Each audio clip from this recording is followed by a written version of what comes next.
All right, so we are going to talk not about politics. Today we're going to talk not really about history necessarily, nor strictly psychology. We're actually going to talk about the origins of classical science. First, I shall say something of what might be called the world set up at the period when science was born, around 2000 or 3000 BC. Now, this is BCE, before the Common Era. BC is known as before Christ. I won't go into the historical underpinnings of that necessarily. This is our voyage into the realm of classical physics, and we're going to go over many different things. Indeed, we've already pretty much just skipped over medieval physics. We might do a little bit on Greek physics, maybe some small sections on medieval physics. Really getting into the heliocentric physics and the Copernican revolution and some navigation. We might get into some Kepler and Galileo. We've talked about them in other science lectures. We're obviously going to talk about the birth of dynamics. We can't skip Isaac Newton and the calculus. Learning about inertia, the dynamics of the solar system and the Principia, the nature of light, and then we'll talk about the development of the steam engine and the theory of heat. We'll talk about the vacuum pump and certain other things in regards to air and heat, as well as steam. And then we'll go into James Watt. We'll talk about James Watt and the locomotive. We'll venture into electricity and magnetism. And then after that, we'll talk about Volta, the electric battery, and the Royal Institution as well.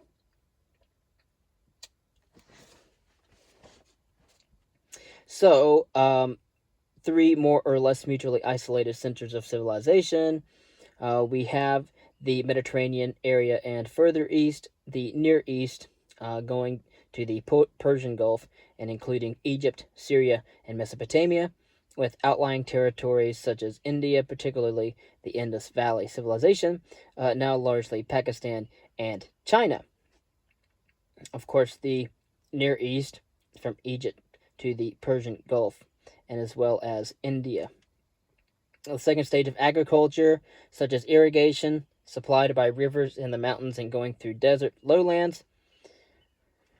And of course, this kind of civilization is characterized by the early growth of fairly large cities, all of which involved quite elaborate administration, leading to the use of mathematics, considerable building structures, and learning about things of that nature, and of course, the materials for the origins of science. Obviously, we also had the Shang period in China.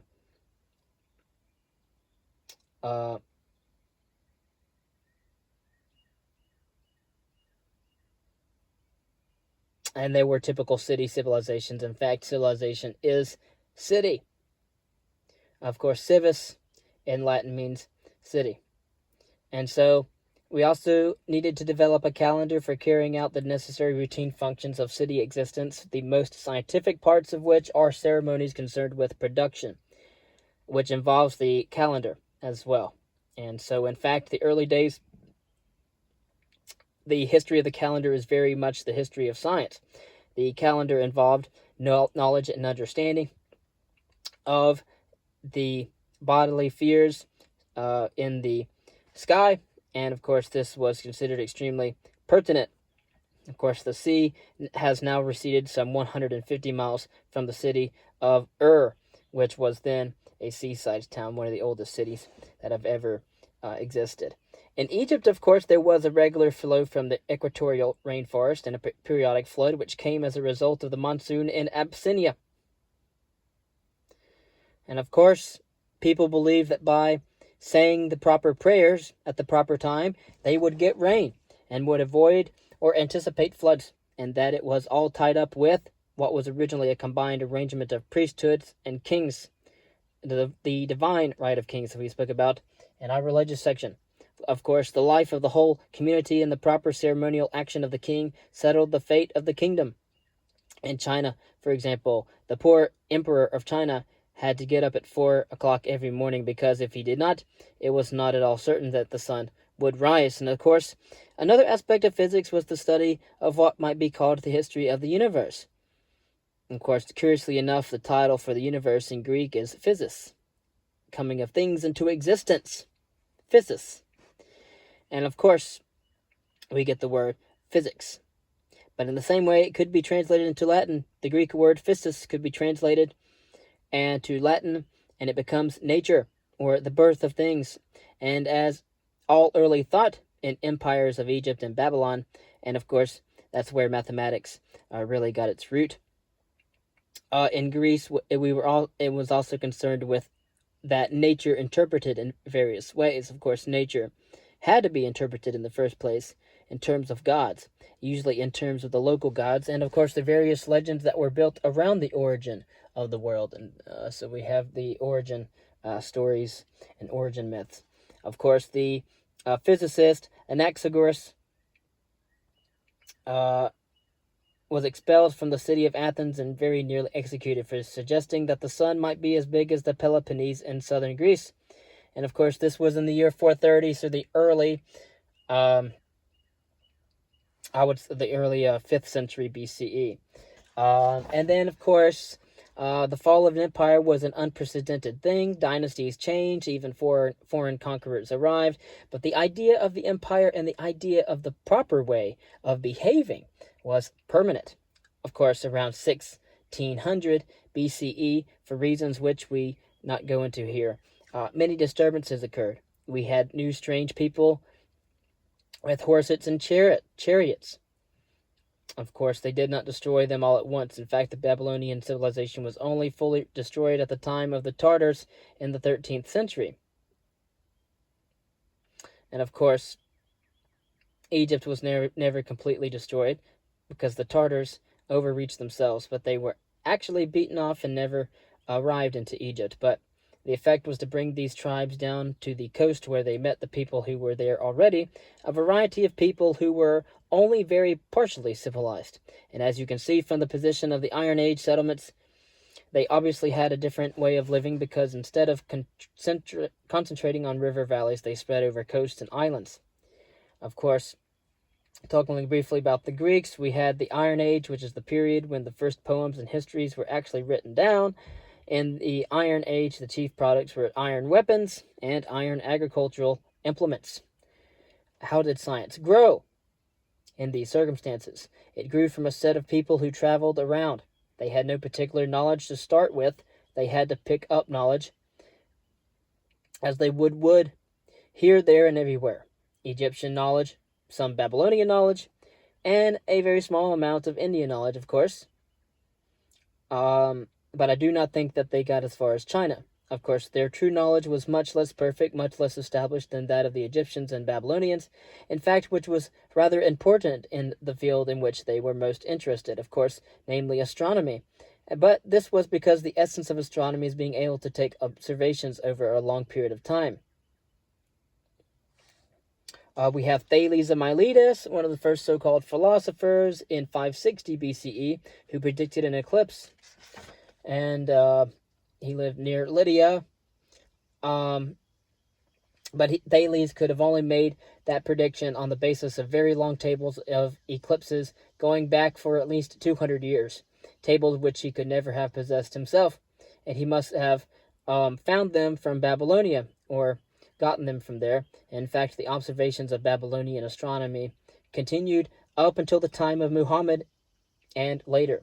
Of course, they continued to make their observations while worshipping the stars, moon, and the sun. Of course, thus the actual material observations as well as the calculations were made at Haran. Calculations with extraordinary accuracy simply by counting occurrences using a notation or a place notation or a decimal notation, but using the number 60 instead of 10. And so we do not have thirds. A third is a 60th of a second. But of course, Babylonian mathematics was a very solid foundation for calculus and an equally sound foundation for geometry, which existed in the work of the Egyptians. But the Greeks had no proper number system. They used letters for numbers. And you can get this from Newsbar, The Exact Sciences in Antiquity. Of course, if you lived all your life in the city of Heliopolis, the city of the sun, you naturally had a very strong fixation on the local sun god.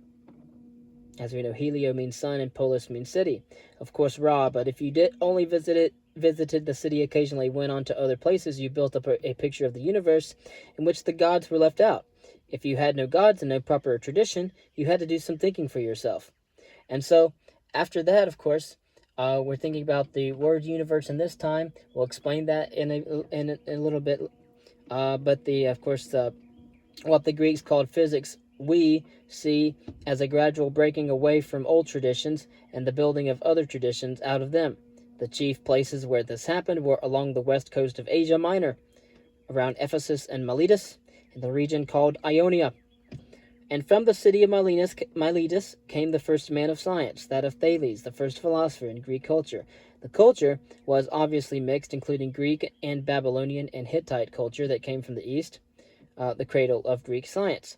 In the 5th century BCE, the Persians conquered Greece. The home of science then, or the second home, was what they called Greater Greece, the kingdom of Naples and Sicily, modern-day Italy, until the founding of the Italian state. And, of course, we could go on to talk about Greek science. We could even go on to talk about other Greek philosophers, such as Pythagoras, who had developed the idea that mathematics was concerned with nature. Now, he previously had been given little thought to a connection between mathematics and nature. Of course, people who studied these matters were called philosophers at the time. A philosopher in society, he had to make his living by staying in a court or in a city and advising the ruler or the government as to what they should do in various circumstances. Of course, it was for that idea of order and good behavior that the philosopher was able to draw his money. And besides this, he could predict the future. In more sophisticated cities, the philosopher had to advise on the city regulations. Solon, one of the greatest of the philosophers, drew up a complete new constitution for Athens to order the state and ordering the world in such a situation that a person like Pythagoras found himself. Of course, Pythagoras himself was in the South Italian town of Croton, and there he established the first school of philosophy. And of course, 10 is a port number for Pythagoras, because it's double of it's 5, and for 5 is a really important number. But anyways, Pythagoras was really obsessed with triangles. We have the 5 regular geometrical solids, the tetrahedron, which has 4 faces, the cube, which has 6, the octahedron, 8, the dodecahedron, which has 12, the icosahedron, which has 20 faces, and in all these solids, the faces are equal in area and shape. And, of course, also the elements took a long time to discover. I don't want to go into Greek physics, really. I want to talk really about the academy. I've talked about that so much in other philosophy lectures. I do want to mention Aristotle, though. He said that there's no royal road to mathematics. You have to work at it. And, of course, I do want to mention that a royal road was the main road that was used within the Persian Empire. At this time, you had Plato's Academy. I've already talked about it to quite extensively in my philosophy lectures. Go there if you want to learn about philosophy. But Plato's Academy was based on politics mostly, truth, and political justice. And, of course, we'll talk about the balance a little bit later. The balance is really important for law, but really it was a tool that was used mainly in construction and mainly for measurements, of course. But India, aside from the Greek rulers, set up an enormous empire, the Empire of Asoka. Most of modern science comes from Egypt, however. Not the Egypt of the pharaohs, but the Egypt of Alexandria, and that would be during the time of the Ptolemies. We could talk about the museum. Oh, why the hell not? I could talk about the museum, and then I could talk about Archimedes, and then we'll just keep going, okay? But in Alexandria, the pupils of Aristotle, particularly his favorite pupil Theophrastus, set up a new kind of institution, a really learned institution, which they called the museum for the Muses. This was an all-in institution. There had never been anything quite like it before. Heretofore, not only were there all the dramatic critics, poets, painters, and other such people in one wing of the museum, but all the scientists were in the other, and joining both was a magnificent library which contained everything that had ever been written in Greece. Later, during the rather ridiculous episode of Caesar and Cleopatra, half of it was burnt, and the other half left to go to wreck and ruin. It was more or less finished off when the Mohammedans conquered Alexandria, but in its time it had been extremely well used, as were the research institutes. Maybe that's why a lot of the scholars that were over there that were Muslim that followed Islam were really great in science. Maybe they rediscovered a lot of these texts in the library or the museum. But their people received salaries, whereas the philosophers of Greece lived on fees or what they could pick up and on patrons of one sort or another. But when you worked in the museum at Alexandria, that was considered a job. Once you were accepted there, you were there more or less for life, and as a result, the sciences were developed. Of course, most of the mechanical things that I have mentioned in previous readings were developed in Alexandria. The Ptolemies really exploited the country in a way which had never been done before. The pharaohs, in their old-fashioned style, had done some things, but they would take what the Nile offered and not ask for more. But the Nile only flooded up to a certain level, and there was a great deal of flat land above that. It is still there, of course, and of course there would be a field on the one side of which the crops would be planted, and a small irrigation ditch would be put in, and the sandy waste would be green. Of course, cultivation went as far and no further than where water was available. But the Alexandrians, by a government system, introduced all kinds of water-lifting devices. Damn hawk. Of course, they developed gearing, and they also studied general engineering. They discovered steam engines, and the Alexandrians also had automatic devices for opening temple doors, various technical tricks, and, of course, they also used a great deal of mathematics and physics. Strato, for example. And we're talking about Strato, not Strabo. The two hawks in the tree. Always yelling at each other. Okay, so then we get to Archimedes. I've talked about Archimedes and something. He said, give me a fulcrum and to lean on, and I could move the world. Of course, with what he also studied the balance of actual bodies of different shapes and developed the idea of center of gravity. And all this was highly theoretical. We know, however, from manuscripts which have been preserved, that Archimedes also made actual models to see whether his theories correspond with actual facts. His most famous achievement is the development of hydrostatics, leading to his celebrated idea concerning water displacement that led to the whole practical measurement of specific gravity. And of course, it by no means, however, monopolized the Greek science of the Hellenistic period. Remarkable developments were made in astronomy. And we had the crude astronomy of Aristotle, but we also had astronomy in the Museum of Alexandria. Their work was refined, and when the works of Aristotle were again studied in the Middle Ages, his views were preserved and not those of his critics, however. But the improvement in astronomy, actual computational astronomy, especially in Egypt, the close approach to Babylonian sources was extremely enormous. We have Hipparchus, who made star catalogs where eclipses were studied and the first models of the solar system were made, models which involved difficulties to which I will return only at a later junction. The simple picture of the celestial system is that you have the Earth at the center and celestial bodies going around it.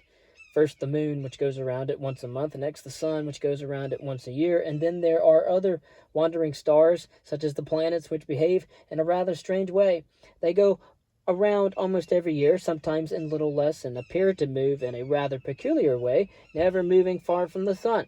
There are two planets which always go with the sun and never get far from it: Mercury and Venus. But by the use of these orbits and eccentrics, they worked out in Alexandria by Ptolemy, the astronomer, produced tables which gives good predictions of all the planetary positions. The first tables had been made by the Babylonians, but they were to become, with a series of improvements, the basic guidelines of the motions of the stars and the planets for future centuries, and to lead to the great discoveries of the Renaissance. And of course, Eratosthenes and his method of measuring the earth. The sun was directly overhead on a midsummer's day in Syene. But from Alexandria, the sun's rays were 7.5 degrees from the vertical, a value calculated from the length of a shadow cast by a column of unknown height. From this, and knowing the distance between the two places, he calculated the circumference of the earth to be 250,000 stades, or about, in our American culture, would be about 24,000 miles. And of course, Egypt is at latitude 30 degrees, and the tropics is at latitude 23.5 degrees.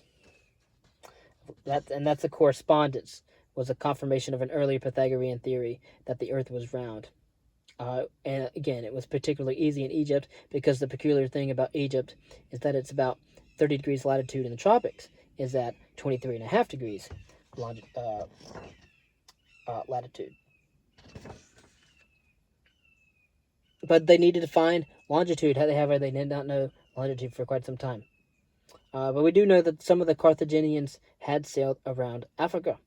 But Archimedes, of course, was dealing with something quite different in the service of King Hieron of Syracuse, and, of course, was concerned when the concepts of large numbers. And this is what he said about large numbers. There are some who think that the number of the sand is infinite in multitude, and I mean by the sand not only that which exists about Syracuse and the rest of Sicily, but also that which is found in every region, whether inhabited or uninhabited. Again, there are some who, without regarding it as infinite, yet think that no number has been named which is great enough to exceed its multitude. And it is clear that they who hold this view, if they imagined a mass made up of sand in other respects as large as the mass of the earth, including in it all the seas and the hollows of the earth filled up to an equal height to that of the highest mountains, would be many times further still from recognizing that any number could be expressed which exceeded the multitude of the sand so taken. But I will try to show you by means of geometrical proofs, which you will be able to follow, that of the numbers named by me, some exceed not only the numbers of the mass of sand equal in magnitude to the earth filled up in the way described, but also that of a mass equal in magnitude to the universe. Of course, universe is the name given by most astronomers to the sphere whose center is the earth and whose radius is equal to the straight line between the center of the sun and the center of the earth.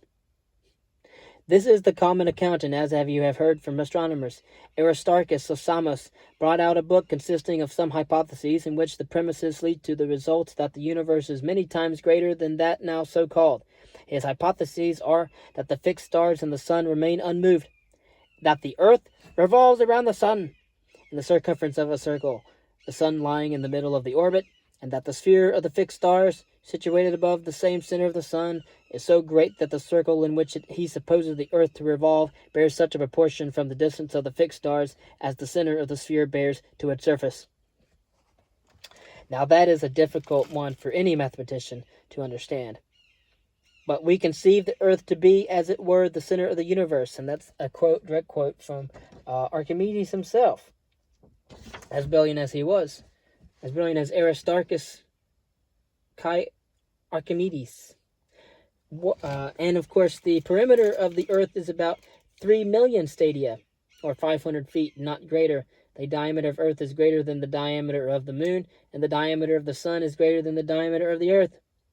This is shocking because 150 years earlier, Anaxagoras had been expelled from Athens for saying that the sun was as big as the Peloponnese, and now it is said to be bigger than the earth.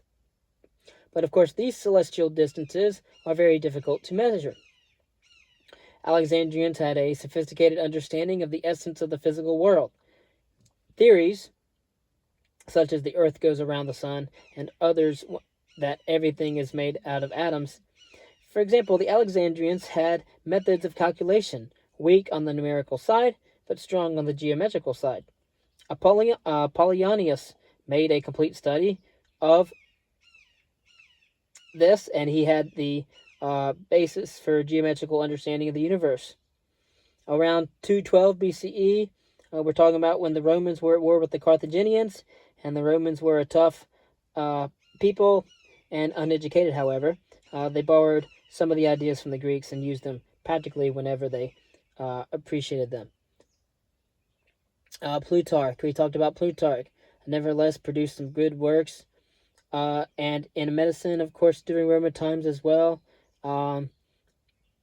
We had the last of the Greek mathematicians, a woman. Her name was Hypatia. She became involved with politics, but of course on the pagan side, not the Christian side at the time. That was the dominant religion. And of course she was killed by a mob of Christians, however, that were bent on destroying the last temples in Alexandria. But of course after that, there was no original science for a very long time. So we didn't have hardly any science at all. We did have the legacy of the classical world, however. There is no doubt that from 100 AD or 100 CE to 1600 CE, for pretty much, the sciences did not reach the Greek standard. In the year 1540, which is the middle of the 16th century, the works of Archimedes, which were translated for the first time into Latin, and then they were read by competent mathematicians. Of course, that led to the great revolution of modern science. And we'll talk about that later, and we'll talk about how the classical physics in modern science and the birthplace of modern classical physics. And of course, the Greeks bequeathed to us an enormous mass of material which we now take for granted, and out of which modern science was to be born. The basic things, the machines, the methods of agriculture, and so forth, remained everything that was not on too large a scale. If you go to Rome, you will see all around it magnificent aqueducts built in classical times, which have been damaged at various times since, and which, of course, are now of no use as aqueducts. But, of course, some of them have still existed up to our present day. But Rome does not have as good as a water supply now as it had then. Of course, we are apt to be dazzled by the intellectual and artistic brilliance of the Greeks. It is hard to realize that their knowledge and skills affected the beauty of the Greek cities, temples, statues, and vases, the refinement of their logic, mathematics, and philosophy, blind us to the fact that the way of life for most people in civilized countries was, of course, at the fall of the Roman Empire, much of what it had been 2,000 years before, when the old Bronze Age civilization collapsed. Of course, think about that. And of course, science was developed by well-to-do citizens. It was not for social purposes, and Greek mathematics, complete as it was, could be applied at very few practical purposes because of the lack of experimental physics and practical mechanics. But the full possibilities of classical culture could not be realized in the framework of the civilization that gave it birth. So the real contribution of Greek science was to be seen in the future. The most important thing from the classical age was the idea of natural science. Yet the belief persisted that the ancients, though deep study, had acquired the knowledge of nature. Of the elements of classical culture, it was science, particularly astronomy, that proved in fact the most lasting.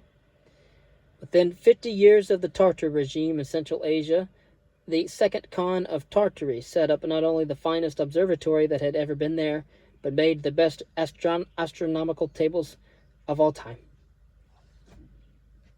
And then we'll talk a little bit about the Middle Tragedy, a time when the folk people wandered without intellectual aim. Concerning the destruction of civilization itself, the absence of knowledge leads to an absence of power. We might talk a little bit about medieval physics, but I probably won't. We'll go a little bit of medieval. Why not? We'll go over a little bit of medieval science, because there were some some interesting things going on at the time. And then we'll go into some heliocentric physics.